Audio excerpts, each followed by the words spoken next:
Hello, and welcome back TCAN Clan to another soloing video. So today's video will be a solo speedrun of Utgarde Keep, and just like the other soloing video, we're going to need engineering to make this happen. Now, I am going to keep the intro pretty short here, but if you do like this style of content, please make sure to hit that like and subscribe button so I can keep buying my puppy more treats to make sure he grows big and strong. And as always, a link to my gear and talents will be in the description below. So getting into the pool here, I'm going to start by moving my priest to the end of the run jump down location so he can be in range of the last boss for disenchanting purposes. And with my death knight, I'm going to start by killing these first two mobs here. And because I'm dumb, I forgot to start the timer, and it's going to be off by about 20 to 30 seconds here.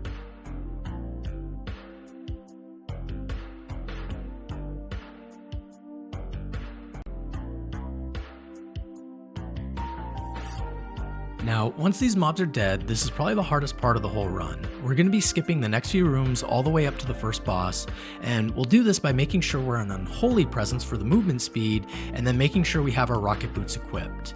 And then we're going to start by popping our movement speed pot, and then chains of icing all the mobs that come up to us.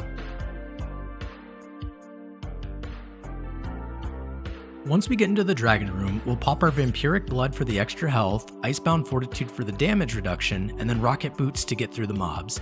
And I'd say it's probably better to delay the rocket boots as long as possible. As you'll shortly see, I kind of bugged out one of the dragons in the reset location because he was a little bit too close to me.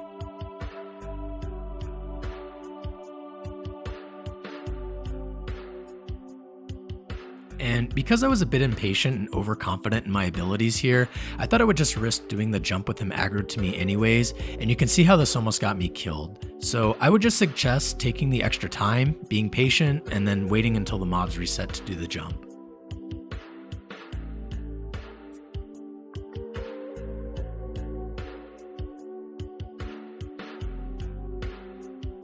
Now, something else to note here, the mobs that were sitting in the chairs next to the boss will also be aggroed to you, so you're going to have to wait for them to reset as well.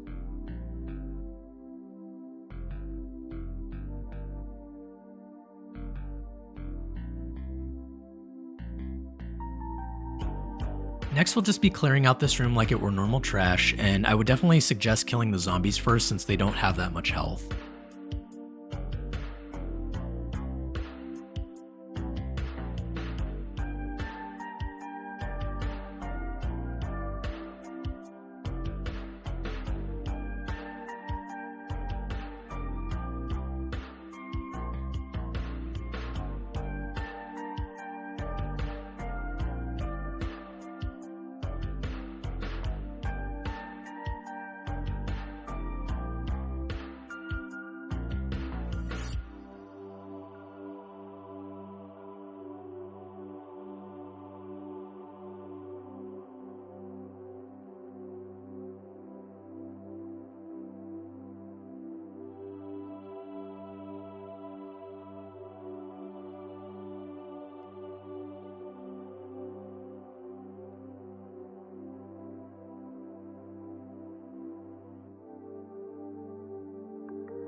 Now, this is going to be the second hardest part here, and we're going to equip our gnomish cloaking device and rocket boots. And for those of you who don't know, gnomish cloaking device, you can use this trinket in combat and it'll give you invisibility for 10 seconds.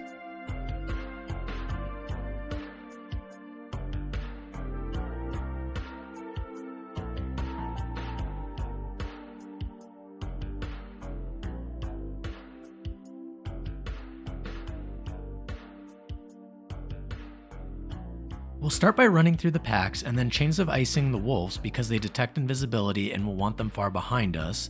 And then once both groups are aggroed, we can go ahead and pop our invisibility trinket and our rocket boots to reset the packs.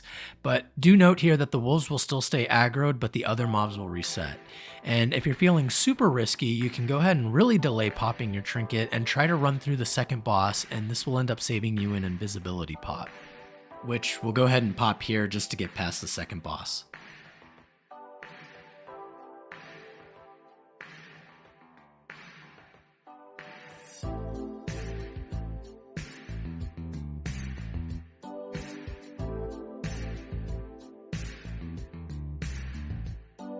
Now, this pull is going to be the last of the 4 elite packs, and you could do this pull by putting on your MC cap and then having one of the mobs mind controlled and then killed immediately. But because I was testing something out here, I wanted to try using Army of the Dead instead, and it ended up working out. So I guess you could use either method, but the mind control cap one is definitely easier.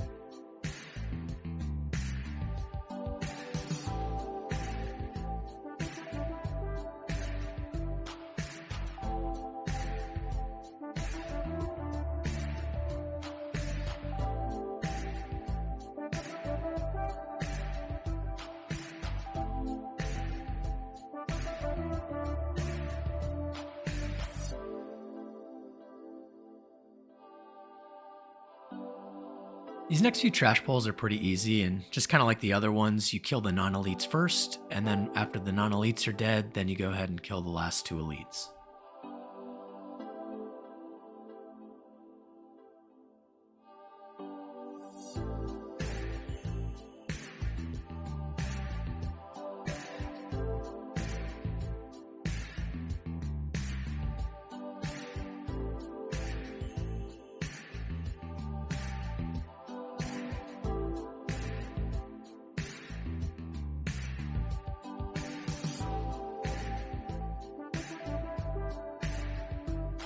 For this next pull with the dragon, I am still doing some testing around it to see if you can just run by him with rocket boots because he has a long delay from his perch.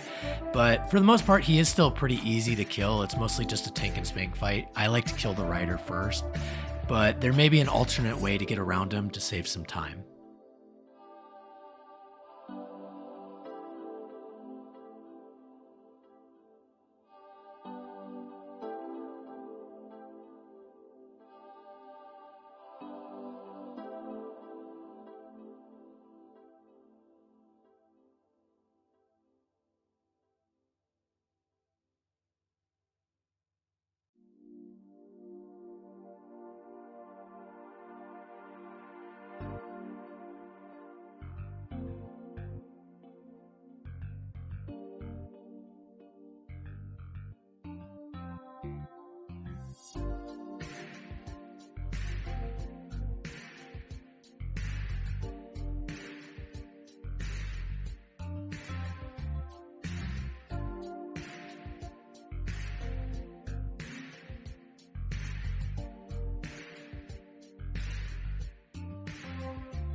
And finally, we're at the last boss in about 20 minutes, and he is pretty easy to do. He's mostly tank and spank. He does do this increasing damage buff in phase 1, which makes him do more and more damage, but it's not that hard to mitigate through. And his other ability is a smashing ability, which can be easily pillared, so you don't really need to worry about that. So for the most part, it's just tank and spank, and we're just going to be kiting him in circles around the pillar here.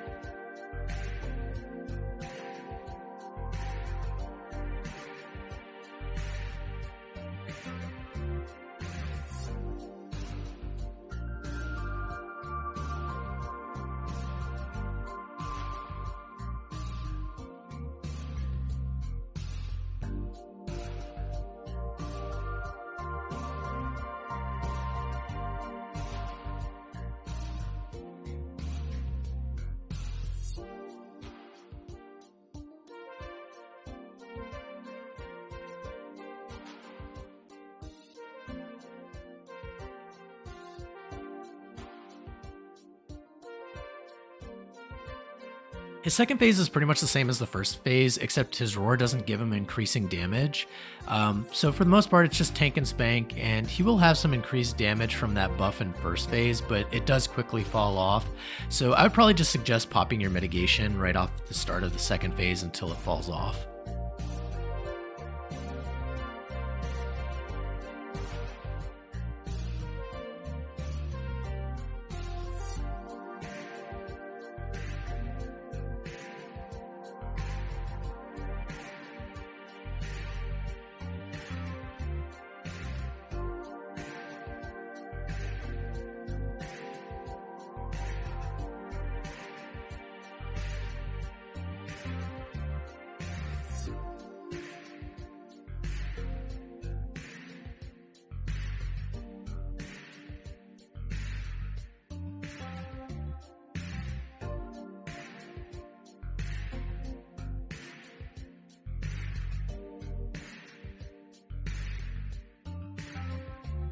And that's about going to do it for me. If you enjoyed the video, please make sure to hit that like and subscribe button, as it really does help me out, and I will catch y'all on the next one.